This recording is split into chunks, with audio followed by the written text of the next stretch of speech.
Hello friends, welcome to Bhumika's kitchen.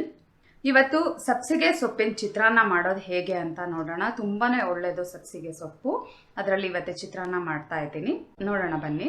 Stove on ಮಾಡಿಕೊಂಡು ಕಡಾಯಿ ಒಳಗಡೆ 4 ಟೇಬಲ್ ಸ್ಪೂನ್ ಎಣ್ಣೆ ಹಾಕೊಂಡಿದ್ದೀನಿ. ಎಣ್ಣೆ ಕಾದ ನಂತರ 2 ಟೇಬಲ್ ಸ್ಪೂನ್ ಕಡಲೆಕಾಯಿ ಬೀಜ. ಇದು ಗರ್ಗರಿ ಆಗೋವರೆಗೂ ಚೆನ್ನಾಗಿ ರೋಸ್ಟ್ ಮಾಡ್ಕೊಳ್ಳೋಣ. ಎಣ್ಣೆ ಕಾದ ನಂತರ ಲೋ ಫ್ಲೇಮು ಮೀಡಿಯಂ ಫ್ಲೇಮಲ್ಲಿ 1-2 ನಿಮಿಷ ಚೆನ್ನಾಗಿ ರೋಸ್ಟ್ ಮಾಡ್ಕೊಂಡಿದ್ದೀನಿ. ಚೆನ್ನಾಗಿ ಗರ್ಗರಿಯಾಗಿ ಆಗಿದೆ. ಇದನ್ನ ಒಂದು ಬೌಲ್ಗೆ ಎತ್ತಿಟ್ಕೊಳ್ತೀನಿ. ಒಗ್ಗರಣೆಲೆ ಹಾಗೆ ಕಂಟಿನ್ಯೂ ಮಾಡಿಬಿಟ್ರೆ ಇದು ತುಂಬ ಸಾಫ್ಟ್ ಆಗೋಗ್ಬಿಡುತ್ತೆ. ಅದಕ್ಕೋಸ್ಕರ ಕಡಲೆಕಾಯಿ ಬೀಜನೆಲ್ಲ ಒಂದು ಸ್ಟೀಲ್ ಬೌಲ್ಗೆ ಟ್ರಾನ್ಸ್ಫರ್ ಮಾಡ್ಕೊಂಡಿದ್ದೀನಿ. ಇವಾಗ ಇದೇ ಕಡಾಯಿ ಒಳಗಡೆ ನಾನು ಎಣ್ಣೆ ಕಾದಿದೆ. ಸಾಸಿವೆ 1 ಟೀ ಸ್ಪೂನ್, ಕಡಲೆಬೇಳೆ 1 ಟೀ ಸ್ಪೂನು, ಉದ್ದಿನಬೇಳೆ 1 ಟೀ ಸ್ಪೂನು.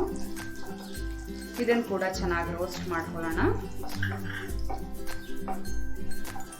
ಸಾಸಿವೆ, ಕಡಲೆಬೇಳೆ, ಉದ್ದಿನಬೇಳೆ ಎಲ್ಲ ಚೆನ್ನಾಗಿ ಫ್ರೈ ಆದ ನಂತರ ಹಸಿಮೆಣಸಿನಕಾಯಿ 4. ಸಬ್ಸಿಗೆ ಸೊಪ್ಪಿನ ಚಿತ್ರಾನ್ನಕ್ಕೆ ಹಸಿಮೆಣಸಿನಕಾಯಿ ಕೂಡ ಹಾಕೋಬಹುದು, ಒಣಗಿದ ಮೆಣಸಿನಕಾಯಿ ಕೂಡ ಹಾಕೋಬಹುದು. ಹಸಿಮೆಣಸಿನಕಾಯಿ ಒಂದು 30 ಸೆಕೆಂಡ್ ಫ್ರೈ ಮಾಡ್ಕೊಳ್ತೀವಿ. ಹಾಗೆ ಮೀಡಿಯಂ ಸೈಜ್ 1 ಈರುಳ್ಳಿ, ಜೊತೆಯಲ್ಲೇ ಕರ್ಬೇವಿನ ಸೊಪ್ಪು 1 ಗರಿಯಷ್ಟು ಚೆನ್ನಾಗಿ ಮಿಕ್ಸ್ ಮಾಡಿಕೊಂಡು 1 ನಿಮಿಷ ಹಸಿ ವಾಸನೆ ಹೋಗೋವರೆಗೂ ಫ್ರೈ ಮಾಡ್ಕೊಳ್ತೀನಿ. ಈರುಳ್ಳಿ 1-2 ನಿಮಿಷ ಮೀಡಿಯಂ ಫ್ಲೇಮಲ್ಲಿ ಫ್ರೈ ಮಾಡ್ಕೊಂಡಿದ್ದೀನಿ. ಈ ಟೈಮಲ್ಲಿ ಒಂದು ದೊಡ್ಡ ಬೌಲ್ ಅಂದರೆ 1 ಹಿಡಿ ಪೂರ್ತಿಯಷ್ಟು ಸಬ್ಸಿಗೆ ಸೊಪ್ಪನ್ನ ಚೆನ್ನಾಗಿ ವಾಶ್ ಮಾಡಿಕೊಂಡು ಆದಷ್ಟು ಸಣ್ಣ ಕಟ್ ಮಾಡ್ಕೊಂಡಿದ್ದೀನಿ. ಎಷ್ಟು ಸಣ್ಣ ಕಟ್ ಮಾಡ್ಕೊಳ್ಳೋಕೆ ಸಾಧ್ಯ ಅಷ್ಟು ಸಣ್ಣಕ್ಕೆ ಕಟ್ ಮಾಡ್ಕೋಬೇಕು. ಚೆನ್ನಾಗಿ ಫ್ರೈ ಮಾಡ್ಕೊಳ್ಳೋಣ. ಇದು ಸಾಫ್ಟ್ ಆಗಿ ಬೇಯೋವರೆಗೂ ಮೀಡಿಯಂ ಫ್ಲೇಮಲ್ಲಿ 2-3 ನಿಮಿಷ ಚೆನ್ನಾಗಿ ಫ್ರೈ ಮಾಡ್ಕೊಂಡಿದ್ದೀನಿ. ಇದಕ್ಕೆ ಸ್ವಲ್ಪ ಎಣ್ಣೆ ಜಾಸ್ತಿ ಹಾಕಬೇಕಾಗುತ್ತೆ. ಸೊಪ್ಪು ಚೆನ್ನಾಗಿ ಬೇಯೋದಕ್ಕೆ 3 ಟೇಬಲ್ ಸ್ಪೂನ್ ಹಾಕೋ ಕಡೆ 4 ಟೇಬಲ್ ಸ್ಪೂನ್ ಹಾಕೋಬೇಕಾಗುತ್ತೆ. ಇವಾಗ ಇದಕ್ಕೆ ಅರಿಶಿನ ಮತ್ತು ಉಪ್ಪು ಹಾಕೋಣ. 1/4 ಟೀ ಸ್ಪೂನ್ ಅಷ್ಟು ಅರಿಶಿನ. ಅನ್ನ ಮಾಡಬೇಕಾದ್ರೆ ಸ್ವಲ್ಪ ಉಪ್ಪು ಹಾಕಿರೋದ್ರಿಂದ 1/4 ಟೀ ಸ್ಪೂನ್ ಅಷ್ಟು ಉಪ್ಪು ಹಾಕ್ತಾ ಇದ್ದೀನಿ.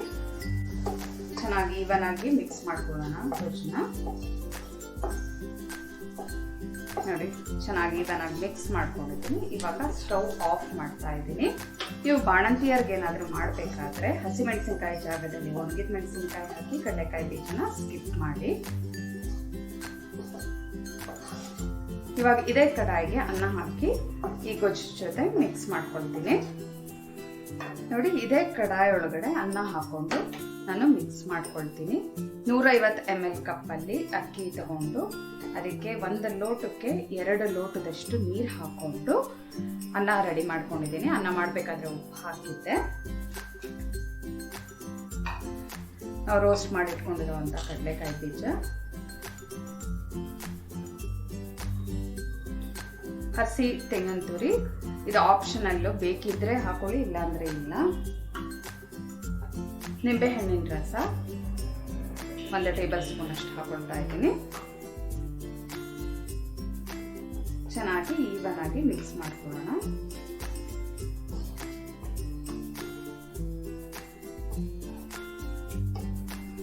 ಚೆನ್ನಾಗಿ ಈವನ್ ಆಗಿ ಮಿಕ್ಸ್ ಮಾಡ್ಕೊಂಡಿದ್ದೀನಿ. ಸಬ್ಬಾಕ್ಸಿ ಸೊಪ್ಪಿನ ಚಿತ್ರಾನ್ನ ರೆಡಿ ಇದೆ ನೋಡಿ. ತುಂಬಾನೇ ಟೇಸ್ಟಿಯಾಗಿ ತುಂಬ ಚೆನ್ನಾಗಿದೆ. ಅದರದ್ದೇ ಫ್ಲೇವರ್ ಇದೆ, ತುಂಬ ರುಚಿಕರವಾಗಿದೆ. ಲಂಚ್ ಬಾಕ್ಸ್ಗೆಲ್ಲ ಪ್ಯಾಕ್ ಮಾಡಬೇಕಾದ್ರೆ ಸ್ವಲ್ಪ ಎಣ್ಣೆ ಜಾಸ್ತಿ ಹಾಕಿ ಮಾಡಿದ್ರೆ ಆವಾಗ ತುಂಬಾ ಚೆನ್ನಾಗಿರುತ್ತೆ ಮಧ್ಯಾಹ್ನದವರೆಗೂ ತಿನ್ನೋದಕ್ಕೆ. ಈ ರೆಸಿಪಿನ ನೀವು ಕೂಡ ಒಂದ್ಸಲ ಟ್ರೈ ಮಾಡಿ ಹೇಗಿದೆ ಅಂತ ನನಗೆ ಕಮೆಂಟ್ ಬಾಕ್ಸಲ್ಲಿ ತಿಳಿಸಿ. ಈ ರೆಸಿಪಿ ಇಷ್ಟ ಆಗಿದ್ದರೆ ಲೈಕ್ ಮಾಡಿ, ಶೇರ್ ಮಾಡಿ. ಚಾನಲ್ಗಿನ್ನೂ ಸಬ್ಸ್ಕ್ರೈಬ್ ಆಗಿಲ್ಲ ಅಂದರೆ ಆದಷ್ಟು ಬೇಗ ಸಬ್ಸ್ಕ್ರೈಬ್ ಆಗಿ. Thanks for watching. Hello friends, ನನ್ನ ವಿಡಿಯೋ ಇಷ್ಟ ಆಗಿದ್ದರೆ ಲೈಕ್ ಮಾಡಿ, ಹಾಗೆ ನನ್ನ ಚಾನಲ್ಗೆ ಸಬ್ಸ್ಕ್ರೈಬ್ ಆಗಿ. ಪಕ್ಕದಲ್ಲೇ ಇರೋ ಬೆಲ್ ಐಕಾನ್ ಪ್ರೆಸ್ ಮಾಡೋದ್ರಿಂದ ನಾನು ಹಾಕೋ ಪ್ರತಿಯೊಂದು ವಿಡಿಯೋ ನೋಟಿಫಿಕೇಶನ್ ನಿಮಗೆ ಬರುತ್ತೆ.